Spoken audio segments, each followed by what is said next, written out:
February 25. Run hard. Do you not know that in a race all the runners run, but only one receives the prize? So run that you may obtain it. Every athlete exercises self-control in all things. They do it to receive a perishable wreath, but we an imperishable. So I do not run aimlessly. 1 Corinthians chapter 9, verses 24 through 26. Athletic competitions mattered in the Greek culture that permeated the Eastern Roman Empire at the time of the New Testament. One commentator sums up Corinth as a city whose masses demanded only two things: bread and games.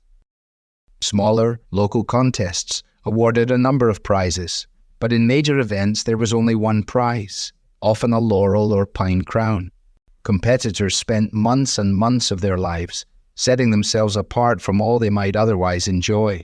All of the relationships, all of the food, all of the leisurely pursuits that would undermine their ability to win, in order to fix their gaze upon a laurel crown. Paul uses this picture to encourage believers to live with eyes set on the eternal prize of glorifying Christ and being united with Him. In school cross-country races, what begins as one large company often quickly becomes three groups. A small group goes for gold, the great mass of runners in the middle go for just okay, and the ones that hang behind are typically the cynical, disruptive, disillusioned, sorry souls. The word for run that Paul uses in this verse describes running not as a straggler, not as a wanderer, not as a half-hearted participant, but as a prize winner. As Christians, we must say no to running aimlessly. We must go for gold. To live with a focus on the prize requires sacrifice, specifically the sacrifice of any desires contrary to God's will. The word athlete in verse 25 translates the word agonitsomenos, from which we get the word agony. To be an athlete is to choose not to be comfortable. To be a Christian is to choose the same thing. Are we prepared to agonize and sacrifice for Christ, knowing that only then will we experience the joy of winning the prize of a life well lived for Him?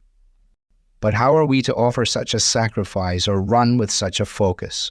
It will not be the result of our own strength or self-righteousness. All of that is the soul and substance of false religion.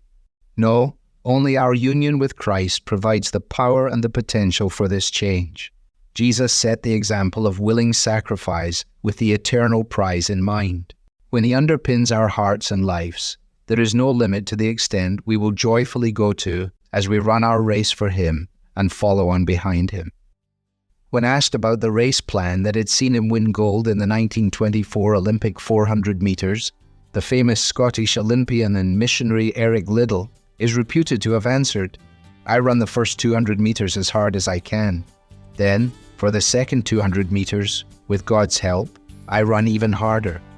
Today then, do not run aimlessly or slowly, but with God's help run even harder after the gold, for His sake and His glory." Devotional material is taken from the Truth for Life Daily Devotional, copyright Alistair Begg. It's published by the Good Book Company. This reading was digitally created by Truth for Life and is used with permission.